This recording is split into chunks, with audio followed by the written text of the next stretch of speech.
Welcome to our deep dive into The Traveling Musicians by the Brothers Grimm. We're going to unpack this classic tale and see what hidden layers we can uncover. When I first reread the story, I thought, okay, talking animals, a bit of an adventure. What's the big deal? But then I started digging into the symbolism and historical context, and wow, there's a lot more to this story than meets the eye. What's fascinating about this story is that while it's often seen as a simple children's tale, it actually offers a rich tapestry of symbolism and social commentary. Okay, so let's set the stage. We've got four animal musicians: a donkey, a dog, a cat, and a rooster. Each one has been deemed useless by their owners and faces a pretty bleak future. What struck me is how each animal's plight mirrors the anxieties of a rapidly changing society. You're picking up on something quite insightful there. The Brothers Grimm collected this story during the early 1800s, a time of immense social and political upheaval in Europe. The Industrial Revolution was transforming society, leading to urbanization and a shift away from traditional rural life. Many people felt displaced, just like the animals in the story.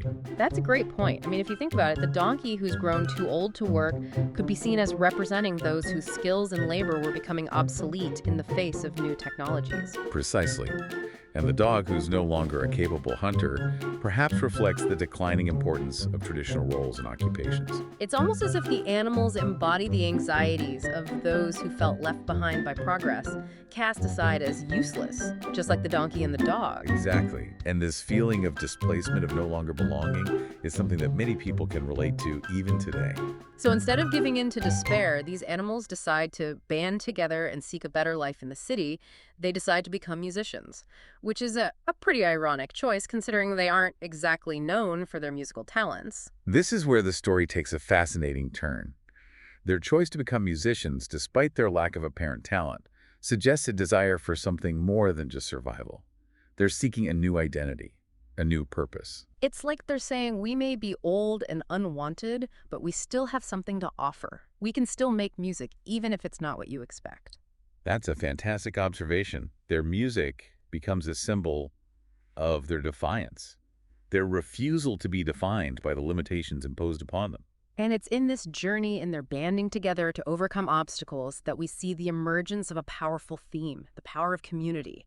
They rely on each other using their unique skills, the donkey's braying, the dog's barking, the cat's meowing, and the rooster's crowing to navigate the challenges they face. And this journey towards the city, with all its uncertainties and dangers, becomes a metaphor for the journey we all take in life.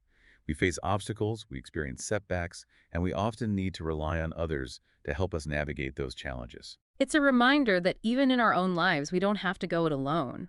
We can find strength and support in those around us, those who share our values and goals, and who believe in our potential even when we doubt ourselves.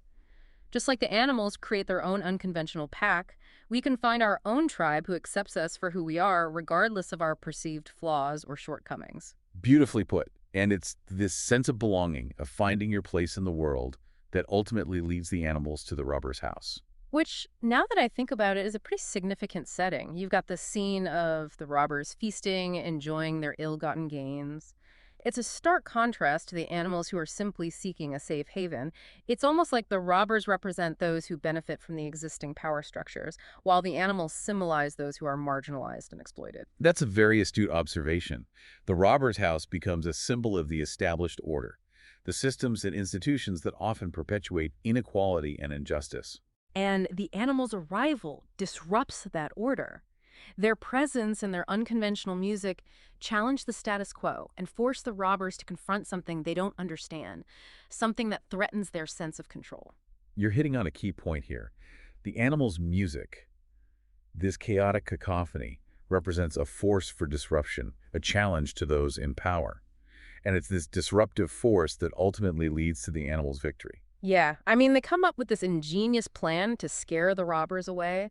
They position themselves strategically beneath the window and then unleash their combined music. The robbers, terrified by the noise and commotion, flee into the night, leaving the animals in control of the house. It's a powerful image, isn't it? The seemingly weak and powerless overcoming those who seem to hold all the cards. It speaks to the potential for change, for disrupting established systems and creating new possibilities. It's a reminder that sometimes the most unconventional methods can be the most effective. The animals don't use force or violence. They use their wits, their creativity, and their collective voice to achieve their goal. And this victory, this unexpected triumph, raises a lot of interesting questions. It really makes you wonder if the Brothers Grimm were intentionally like weaving social commentary into this seemingly simple tale. I mean, were they trying to give hope to those who felt marginalized and powerless during a time of rapid change? That's a question that has fascinated scholars for centuries. It's certainly possible that the story reflects the anxieties and aspirations of the time. Remember, this was a period when ideas about individual rights and social justice were gaining momentum. The French Revolution had shaken the foundations of European society just a few decades earlier, and the echoes of that upheaval were still reverberating throughout the continent. So the story of these outcast animals banding together to outsmart a group of powerful robbers might have resonated with audiences who were yearning for change for a more just and equitable society. Exactly. And it's not just the historical context that adds layers of meaning to this story. There's also a rich tradition of folklore and mythology that informs the symbolism and archetypes we see in the traveling musicians. That's right. Folktales often serve as a way to transmit cultural values and wisdom across generations. They offer guidance on how to navigate the challenges of life, how to deal with difficult situations, and how to distinguish between right and wrong. Precisely. And in the traveling musicians, we see echoes of ancient myths and legends.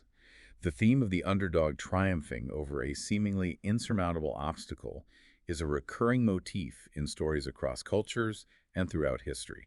It's like the collective unconscious of humanity expressing itself through these narratives, reminding us that even the smallest and most vulnerable among us can achieve great things when we tap into our inner strength and work together. You're right. The animal's journey resonates with those universal themes of resilience, courage, and the power of collaboration. And their music, this cacophony of sounds that terrifies the robbers, could be seen as a symbol of the power of collective voice. It's not about individual talent or skill, it's about the sheer force of many voices coming together to create a disruptive force that can shake the foundations of the established order. I love that interpretation. It speaks to the idea that even those who are marginalized or silenced can find ways to make themselves heard, to challenge those in power, and to demand a more just and equitable world. Speaking of justice, the story doesn't end with the animals simply scaring away the robbers. They actually take over the house and make it their own, which is a pretty interesting turn of events. Right. The animal's decision to stay in the robber's house raises questions about the nature of justice and the means by which it is achieved. Yeah, I mean, on the one hand, you could argue that they've earned the right to enjoy the comforts and security of the house after being mistreated and cast aside by their former owners. They've outwitted the robbers and proven themselves to be more resourceful and resilient. But on the other hand, their occupation of the house raises questions about the ethics of appropriation. Are they simply replacing one form of power with another? Are they perpetuating the cycle of dispossession and exploitation?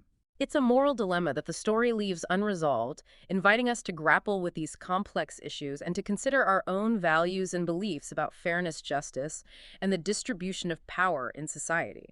And it's in these ambiguous moments and these unresolved questions that the story truly comes alive.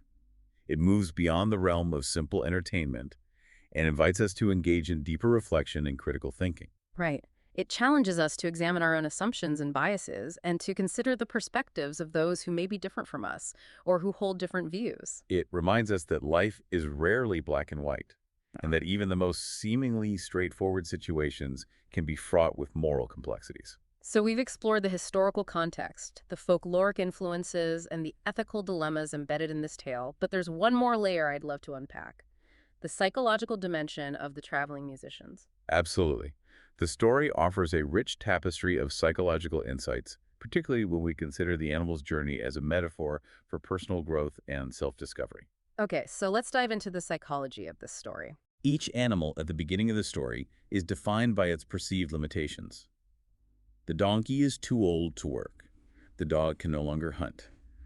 The cat has lost its ability to catch mice, and the rooster's crowing is deemed annoying. They've been labeled as useless by their owners and face the prospect of being discarded or even killed. And this feeling of being unwanted, of being deemed worthless, can have a profound psychological impact. It can lead to feelings of shame, self-doubt, and a sense of powerlessness. Precisely. But when these animals come together, something remarkable happens. They begin to redefine themselves, not by their limitations, but by what they can contribute to the group. Right. The donkey's strength, the dog's loyalty, the cat's agility, and the rooster's vigilance all become assets that help them overcome obstacles and achieve their goals. And it's this process of recognizing and valuing their unique strengths, even those that were initially perceived as weaknesses, that allows them to transcend their limitations and find a sense of purpose and belonging. It's a powerful message about the importance of self-acceptance and the transformative power of community. When we surround ourselves with people who support and encourage us, who see our potential, even when we doubt ourselves, we can achieve things we never thought possible. You hit on a key point. The animal's journey is a reminder that we don't have to conform to societal expectations or define ourselves by the limitations that others may impose upon us. We have the power to create our own identities, to embrace our unique gifts and talents, and to find fulfillment on our own terms. And it's in their collective triumph over the robbers that we see the culmination of this psychological transformation. They overcome their fear, they harness their collective strength, and they prove that even the most seemingly powerless can achieve victory when they work together. It's a classic underdog story that speaks to the resilience of the human spirit and our capacity for growth and transformation in the face of adversity. And it's a reminder that sometimes the greatest challenges can be the catalysts for our most profound personal breakthroughs. By confronting our fears, embracing our strengths, and finding support in those around us, we can overcome seemingly insurmountable obstacles and create a life that is both meaningful and fulfilling. Beautifully said. And I think this leads us to a final and perhaps most intriguing aspect of this story, the open-ended nature of its conclusion. That's right. The story ends with the animals still living in the robber's house, leaving us to wonder what happens next. Do they create a new and more just society? Do they face new challenges and adventures? Or do they simply enjoy their newfound peace and comfort? The Brothers Grimm leave that question unanswered, inviting us, the readers, to imagine the possibilities and to draw our own conclusions. And I think that's what makes this story so enduringly powerful. It sparks our imaginations, it challenges our assumptions, and it invites us to continue the conversation long after we finish reading or listening. It's like the Brothers Grimm are saying, here's the story now, what do you make of it? It's almost like a writing prompt for your imagination. That's a wonderful way to put it. And I think that open ending speaks to a key psychological theme that runs throughout the story: the power of taking control of your own narrative. The animals, initially victims of circumstance, choose to rewrite their stories. They refuse to accept the fate that others have determined for them, and they set out on a journey to create a new and better life for themselves. And in doing so, they become the authors of their own destinies. They don't wait for someone else to rescue them. They take action, they use their ingenuity, and they forge their own path forward. Exactly. And this act of self-empowerment is something we can all aspire to regardless of our circumstances. We may face challenges, we may encounter setbacks, but we always have the power to choose how we respond to those experiences and to shape the direction of our lives. It's a reminder that we are not simply passive recipients of fate. We are active agents who can shape our own realities, and this idea of taking control of your narrative is particularly relevant in today's world, where we are constantly bombarded with messages that tell us who we should be, what we should believe, and how we should live our lives.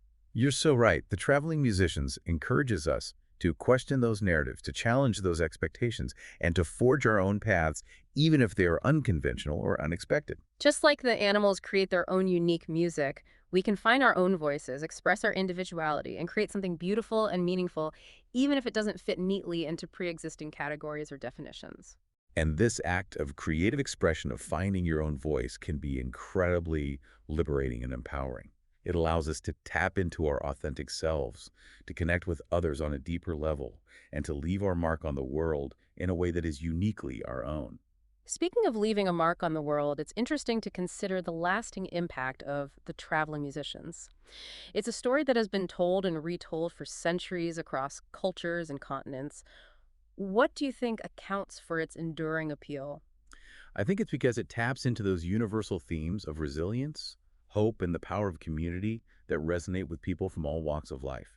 It reminds us that even in the face of adversity, even when we feel lost or alone, we can find the strength to keep going, to connect with others, and to create a better future for ourselves and for those around us. And it's a reminder that stories have the power to change the world. They can inspire us, they can challenge us, and they can help us to see the world in new and different ways. The Brothers Grimm, in collecting and preserving these folk tales, were doing more than just entertaining children.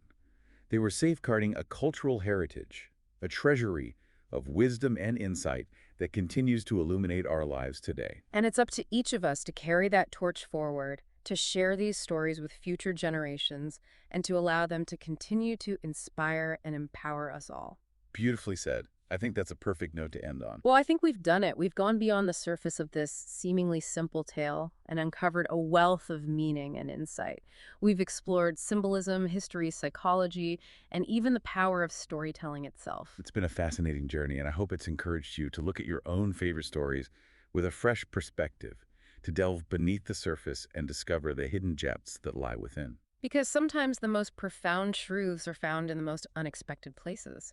Who knew that a story about talking animals could teach us so much about ourselves and the world around us?